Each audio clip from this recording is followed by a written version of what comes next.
Welcome back to Ayurveda made easy channel. आज अपन इस वीडियो में रसशास्त्र का first chapter chronological development of Ayurvedic औषधि निर्माण इसको डिटेल में देखने वाले हैं। इस चैप्टर में अपन को definition, chronological development, significance, scope of रसशास्त्र, रस एंड भैषज कल्पना, रसशाला, रसमंडप, भैषजागा, रस रसायन, इन सब चीज़ों के बारे में पढ़ना है। सो फर्स्ट है इंट्रोडक्शन। रसशास्त्र एक ऐसी विधि है जिसमें रस रस का जो ये लिया है सिनोनिम्स, उसको पारद बोला गया। सो पारद या मरकुरी, रस को क्या लेना है अपन को इस रसशास्त्र में? पारद या मरकुरी की रस की या रस से संबंध रखने वाले विभिन्न प्रकार के द्रव्य, यथा महारस, महारस, उपरस, साधारण रस। महारस में आता है अभ्रक, वैक्रांत, विमल, माक्षिक। उपरस में आता है गंधक, गैरिक, कासिस, कांशी। साधारण रस में कंपिलक, गौरी पाषाण मतलब आर्सेनिक, हिंगुल मतलब सिन्नावार, करपद मतलब कौरी, ये सब आता है साधारण रस में। सो ये जो महारस है, उपरस है और साधारण रस है, इनके सब टाइप्स है जो कि अपन को आगे चैप्टर्स में पढ़ना है। डिटेल में दिया है इनका शोधन, मारन वगैरह, महारस, उपरस, साधारण रस का। देन धातु रत्न, धातु में आते हैं स्वर्ण, रजत, लोह और ताम्र। देन रत्न, रत्न में आता है जैसे कि डायमंड वगैरह हो गया, ऐसे रत्न। तथा विष, द्रव्य एवं इनसे संबंधित विभिन्न प्रकार के जो है से संबंध रखने वाले कौन है? महारस, उपरस, साधारण रस, रत्न वगैरह। और इनसे ये जो है महारस, उपरस, साधारण रस वगैरह, इनसे संबंधित विभिन्न प्रकार के उपक्रम जो है, जैसे ये महारस हो गया, उपरस, साधारण रस, इनका क्या करते हैं अपन? शोधन करते हैं, संस्कार करते हैं इनको या मारन करते हैं। शोधन मतलब द्रव्य के दोष दूर करना और उनको सेवन के योग्य बनाना, ये होता है शोधन संस्कार। देन संस्कार करते हैं। और मारन, मारन मतलब भस्मीकरण करना, जैसे अभ्रक का भस्म बनता है वैसे मारन मतलब भस्मीकरण। देन इन प्रक्रिया के सहायक विभिन्न प्रकार के यंत्र, ये जो है शोधन, मारन, संस्कार जो है वो यंत्र में किए जाते हैं। जैसे कि मूषा, मूषा मतलब एक ग्लास के आकार का, शेप का ये यंत्र होता है जिसमें द्रव्य को अग्नि देते हैं, धातु को पिघलाते हैं मूषा में। देन पुट, पुट एक खड्डा खनते हैं और वो खड्डे में नीचे उपले डालते हैं, मतलब काउडंग के जो ये बनता है वो डालते हैं। देन उसमें शराव, शराव मतलब दो जो माटी के जो ये रहते हैं, मिट्टी के दो प्लेट्स जैसे रहते हैं, वो दो रख के उसमें धातु रख के ऊपर से और उपले डालते हैं। मैं बाजू में इमेज भी ऐड कर दूंगी।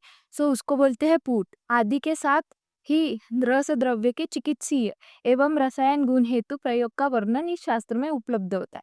सिंपल सिंपल ये है, जो महारस, उपरस है, इनको संस्कार किए जाते हैं। किसमें किया जाते हैं? ये संस्कार है शोधन, मारन, महारस, उपरस को, ये किसमें किए जाते हैं? मूषा, पुट, पुट आदि में किए जाते हैं। और उसको करके उन द्रव्य को चिकित्सीय एवं रसायन गुण हेतु प्रयोग में लाया जाता है। ये सब कुछ अपन को रसशास्त्र में पढ़ना है। देन रसशास्त्र की परिभाषा, लोहमृतम, कंदम, विषम, सूतम, चेती, निगद्यते, रसरत्न समुच्चय 28/2। देन लोह शब्द से क्या लेना है? इधर धातु ये लेनी है, जैसे कि स्वर्ण हो गए, रजत, ताम्र, लोह, नाग, वंग, पीतल, कांस्य। देन कंद, कंद शब्द से विष से वत्सना, कंद से विष से वत्सनाभ लेना है, कंद विष से। और सूत से पारद का ग्रहण किया जाता है। जिस शास्त्र में पारद के साथ साथ महारस, उपरस, जो अपन ने अभी ऊपर पढ़ा वही ये लाइन भी बोल रही, उपरस, धातु, रत्न तथा विषयों के शोधन, मारन, सत्वपातन, सत्वपातन मतलब सार निकालना धातुओं का, उससे उत्तम भस्म बनता है, इसलिए वो सार निकालते। ये भी अपन को सेकंड चैप्टर में ये जो संस्कार है वो अच्छे से आएंगे। देन द्रुति, कोई भी द्रव्य को लिक्विफाई करना और उसे फिर वो अपने ओरिजिनल स्टेट में नहीं जा सकता है, वो फिर लिक्विड ही रहता है, उसको बोलते हैं द्रुति। आदि विधियों तथा इन प्रक्रियाओं में प्रयुक्त यंत्र मूषा और पुर, मूषा और पुट मैंने ऊपर भी बताया था। इन द्रव्यों के चिकित्सीय उपयोग आदि का वर्णन रसशास्त्र में किया जाता है। देन रसशास्त्र की निरुक्ति, रसनात् सर्वधातूनां रस इत्यादि दीयते, पारद सभी धातुओं को खा जाता है, मतलब जो सभी धातुओं को आत्मसात करता है पारद, इसीलिए इसको रस कहते हैं। देन रसशास्त्र का अभी अपन को क्रमिक विकास, मतलब अपने हिस्ट्री पढ़नी है रसशास्त्र की। सो प्राग ऐतिहासिक काल, देन सेकेंड काल है वैदिक काल और आयुर्वेदिक संहिता काल। थर्ड काल है अपना माध्यमिक काल, फोर्थ है तंत्र काल और इटरोकेमिकल काल। सो प्राग ऐतिहासिक काल में दो पार्ट में डिवाइड किया है, हड़प्पा से पूर्व का काल और मोहनजोदड़ो तथा हड़प्पा काल। प्राग ऐतिहासिक काल का जो समय है वो है 400 BC टू 15,000 AD।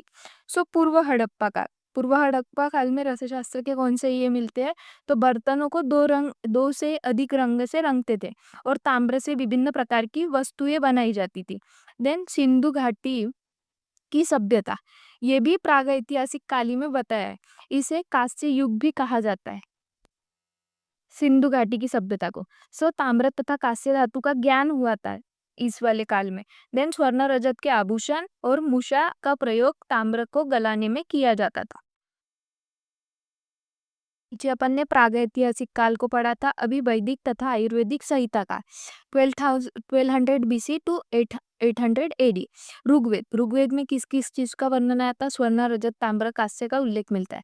देन स्वर्ण का उपयोग आभूषण बनाने में, कांस्य का उपयोग औजार बनाने में तथा बर्तन बनाने के लिए। लोहे का वर्णन ऋग्वेद में नहीं मिलता। देन यजुर्वेद, धातुओं में हिरण्य किससे, सोना को बोलते हिरण्य, अयस लोहा को और श्याम ताम्र लोहा का ही एक प्रकार है जिसे श्याम बोलते हैं। इसका उल्लेख यजुर्वेद में है। देन चरक संहिता में विभिन्न प्रकार के द्रव्य यथा धातु, रत्न, हरताल और मनशिना का प्रयोग मिलता है। सुश्रुत संहिता में विभिन्न स्थलों पर खनिज द्रव्य तथा धातुओं का उल्लेख तथा चिकित्सीय प्रयोग किया गया है। ऐसा अपन को सुश्रुत संहिता के काल में इसका अवशेष मिलता है रसशास्त्र का। देन माध्यमिक काल में क्या है, रसशास्त्र का विकास वृंद तथा चक्रदत्त में उपलब्ध साहित्य द्वारा ज्ञात होता है। फोर्थ काल है अपना तंत्र काल। इस काल के दौरान रसशास्त्र का विकास का वर्णन आचार्य नागार्जुन द्वारा वर्णित रसरत्नाकर, कच्चपूट तथा अन्य ग्रंथों, नव, रस हृदय तंत्र, रस चूड़ामणि, रस प्रकाश सुधाकर आदि ग्रंथों में माध्यम से मिलता है तंत्र काल में। देन इट्रोकेमिकल काल में रसरत्न समुच्चय, रस तरंगिणी, रसेंद्र चिंतामणि, रससार, शारंगधर संहिता, रसेंद्र सार संग्रह, रसकौमुदी तथा भाव प्रकाश जैसे ग्रंथों में ज्ञात होता है एटरमिकल काल में। देन भैषज्य कल्पना की परिभाषा, अभी अपन ने रसशास्त्र के बारे में पढ़ा, अभी अपन भैषज्य कल्पना की बारे में पढ़ेंगे। सो भैषज्य कल्पना शब्द भैषज्य और कल्पना दो इससे शब्द से मिलकर बना है। सो भैषज्य शब्द का अर्थ चिकित्सा के कार्य में हितकारी और औषधि का उपयोगी रूप देने से कल्पना कहलाती है। सो भैषज्य कल्पना के भी दो टाइप्स है, एक औषधि कल्पना है और एक आहार कल्पना है। सो औषधि कल्पना दो भाग में डिवाइड होती है, मौलिक कल्पना और उत्पन्न कल्पना। सो स्वरस, कल्क, क्वाथ, हीम और फांड मौलिक कल्पना, जो कि अपन ने चरक के सूत्रस्थान में फर्स्ट ईयर में पढ़ा था, स्वरस, कल्क, क्वाथ और हीम और फांड। देन उत्पन्न कल्पना।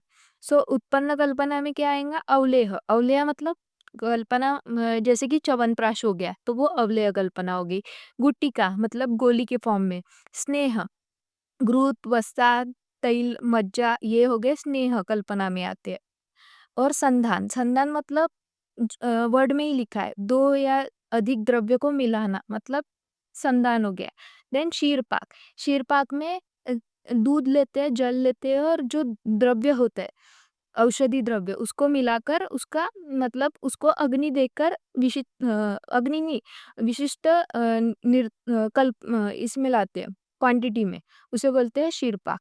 देन आहार कल्पना में मंडप, पेय, विलेई, यूष, यवागु, ये अपन ने फर्स्ट ईयर में देखा था, और तर्क और दधि। कल्पना का विकास, इससे पहले अपन ने रसशास्त्र का विकास भी देखा था जो कि 5 इसमें विभाजित था, 5 काल में। कौन से थे वो, प्रागैतिहासिक, वैदिक काल, आयुर्वेदिक संहिता काल, माध्यमिक काल, तंत्र काल और इट्रोकेमिकल काल। सो अभी अपन भैषज्य कल्पना का विकास देखेंगे। ये 4 इसमें डिवाइडेड है, वैदिक काल, संहिता काल, मध्ययुगीन काल और आधुनिक काल। ये थोड़ा लर्न करने वाली चीज़ें हैं जो कि अपने को याद रखनी पड़ेंगी। देन वैदिक काल में औषध तथा आहार द्रव्यों का बहुलता से उल्लेख मिलता है। ऋग्वेद के अनुसार औषधि की उत्पत्ति देवताओं से मानी गई है। वेद में भिषक, और भेषज का भी वर्णन मिलता है। विभिन्न प्रकार की औषधि जैसे करंज हो गया, पिपली, अर्क, खदीर, आंवला, दूर्वा, तिल, इनका उल्लेख वैदिक काल में मिलता है। देन संहिता काल में चरक संहिता और सुश्रुत संहिता। सूत्रस्थान के तृतीय अध्याय में लेप कल्पना का उल्लेख मिलता है और सूत्रस्थान के चतुर्थ अध्याय में पंचकषाय योनि, इसमें आता है स्वरस, कल्क, वात, हिम और फांड। देन सुश्रुत संहिता में क्षीर, रस, कल्क, कषाय, शीत तथा फांड के 6 कल्पनाएं भेषज की होती है तथा यथोत्तर लघु होती है। ऐसा सुश्रुत संहिता के इसमें अपन को मिलता है संहिता काल में। देन मध्ययुगीन काल में क्या है, युग में गद निग्रह, चक्रदत्त, शारंधर संहिता आदि का ग्रहण किया जाता है। देन आधुनिक काल में भैषज्य रत्नावली का विशेष स्थान है। अभी अपन देखेंगे स्कोप ऑफ भैषज्य कल्पना। तो भैषज्य कल्पना की स्कोप औषधि निर्माण, गुणवत्ता नियंत्रण, क्वालिटी कंट्रोल में, मानकीकरण, ड्रग स्टैंडर्डाइजेशन चिकित्सीय प्रयोग में किया जाता है। देन नई कल्पनाओं का विकास, development of new drugs doses from their application. अभी रसशाला, जिस रसशाला मतलब क्या होता है, जिस स्थान पर रस का संस्कार, रस औषधि निर्माण संबंधी कार्य किया जाए उसे रसशाला बोलते हैं। मतलब जहाँ पे भी औषधि वगैरह बनाई जाती है उसको रसशाला बोलेंगे। सो रसशाला का वर्णन फॉलोइंग हेडिंग में किया जा सकता है, जिसमें है रसशाला का स्थान कैसा होना चाहिए, क्या होना चाहिए, कौन सा स्थान पे करना चाहिए ये बताया। रसशाला में कार्यरत अधिकारी कैसा होना चाहिए, दिशा के अनुसार कौन सा कार्य करना चाहिए, इसे रसमंडप भी बोलते हैं। देन रसशाला में प्रयुक्त यंत्र और उपक्रम, इनके बारे में बताया है। देखेंगे रसशाला का निर्माण स्थल कैसा होना चाहिए। किसी भी प्रकार की बाधा नहीं होनी चाहिए उस स्थान पर। सभी प्रकार की औषधि उपलब्ध होनी चाहिए। पानी शहर या गांव से पानी उपलब्ध होना चाहिए। शहर या गांव के उत्तर या पूर्व दिशा में निर्मित करना चाहिए रसशाला को। ये इम्पोर्टेंट है, उत्तर और पूर्व दिशा। देन शहर दीवार या बाउंड्री से युक्त होना चाहिए, मतलब चारों तरफ से दीवार होनी चाहिए। प्रकाश और हवा आती जाती रहनी चाहिए। देन रसशाला में कार्यरत वैद्य और कर्मचारी, मतलब कर्मचारी कैसा होना चाहिए, रस वैद्य होना चाहिए, मतलब उसको रसशास्त्र का नॉलेज होना चाहिए। निघंटुज्ञ, मतलब जिसे औषधियों का अच्छा ज्ञान हो उसे बोलते हैं निघंटुज्ञ। देन सर्वदेशस्च भाषज्ञ, मतलब आसपास की जितनी भी क्षेत्र की भाषा है वो जानने वाला होना चाहिए। किसका वर्णन बताया, कर्मचारी का। देन दिशा के अनुसार कार्य विभाजन। यहाँ पे मैंने ये भी बताया, ये करके पूर्व, पश्चिम, उत्तर, दक्षिण। देन पूर्व और दक्षिण के बीच में है आग्नेय, ईशान्य, वायव्य और नैऋत्य। देन पूर्व में क्या करना है अपने को, रस भैरव की स्थापना करना है। देन आग्नेय में अग्निकर्म, आग्नेय अग्नि ऐसे याद रखना। देन दक्षिण में कूटने पीसने का काम करना है। अपन कूटते किससे, गोटे से, दगड़ मराठी में बोलते हैं, तो अपन दक्षिण से दगड़ करके कूटने पीसने वाला याद कर सकते हैं। देन नैऋत्य में शस्त्रकर्म, पश्चिम में शालन मतलब धोने का कार्य करना चाहिए। देन वायव्य में शोषण, वायु से क्या करते हैं, सुखाने का कार्य, ऐसे याद कर सकते हैं। देन उत्तर में वेद का कार्य, ईशान्य में औषधि तथा रसायन में पदार्थ संग्रह अपने को ईशान्य में बताए। देन रसशाला में संग्रहणीय उपकम, कोष्टी मतलब अंगार कोष्टी वगैरह बोलते हैं, हीट देने का जो साधन होता है उसे बोलते हैं। जलधोनी, भस्त्रिका, पतीला होना चाहिए। खल्व यंत्र मतलब सिलवट्टा, अपन कंपेयर कर सकते हैं। देन चालनी मतलब सीव, मूषा। देन कोयले, उपले, शीशिया और प्याले। शीशिया से कुपीपक्व रसायन में शीशिया का ये होता है, मतलब जो शीशी होती है उसमें धातु वगैरह जो जिसको अग्नि देनी होती है उसको डालते हैं शीशी में, मतलब बॉटल में, और उसको मात कापड़ करते हैं, मतलब जो ये है जो मिट्टी होती है, मुल्तानी मिट्टी वगैरह, उससे 7 बार उसको कपड़े से ये कर देते हैं, कवर कर देते हैं उसे। उससे कृपी रसायन बोलते हैं, जिसे शीशिया वगैरह उपलब्ध होते हैं उसमें। देन कर्मचारी कैसा होना चाहिए, मेहनती होना चाहिए, शूर होना चाहिए, स्वच्छता का रखने वाला, भूत पिशाच आदि को दूर करने वाले मंत्र को जानने वाला होना चाहिए, सत्य बोलने वाला, निर्लोभी, सत्यवान, धनी हो, गुरु का कहना मानने वाला, औषधि को जानता हो, विभिन्न भाषाओं को जानता हो, ऐसा कर्मचारी होना चाहिए। देन अपना नेक्स्ट टॉपिक है भेषजागार। औषधियाँ सूखी तथा निर्मित दोनों प्रकार की होती है। इन औषधियों को एकत्र कर या निर्मित कर उन्हें अच्छी प्रकार से संरक्षित कर जिस स्थान पर रखा जाता है उसे भेषजागार बोलते हैं। मतलब औषधियों को रॉ वाली या फिर निर्मित वाली दोनों को जहाँ पे रखा जाता है उसे बोलते हैं भेषजागार। देन रस रसायन सिद्धांत। सो इसमें से रस शब्द और रसायन दोनों को अलग अलग अपन को देखना है। सो रस की डेफिनेशन अपन ने पीछे भी देखी थी। रस शब्द से लोह मतलब ये सब धातुएं, कंद विष तथा वत्सनाभ आदि तथा पारद का ग्रहण होता है। सो कंद विष से वत्सनाभ का मतलब विष का और सूत जो होता है उससे पारद का ग्रहण होता है, उसे रस बोलते हैं। देन रसायन। रसायन मतलब रसायन च तत्ज्ञेय यत् जरा व्याधि नाशनम। रसायन उसे कहते हैं जो जरा और व्याधि का नाश करता है। उपरोक्त वर्णित रस ही रसायन का कार्य करते हैं। जब इनको किसी द्रव्य के सहयोग से या संस्कार द्वारा पोटेंशिएट कर दिया जाता है तो उसे ही रस या रसायन का कार्य करने लग जाता है। तो रस ही रसायन का कार्य करने लग जाता है। रसायन क्या करता है? ज्वरा और व्याधि का नाश करता है। यही इसमें बताया गया है। So thanks for watching this video. हाँ, इस चैप्टर से अपने को 5 मार्क का एक एमसीक्यू पूछा जाएगा।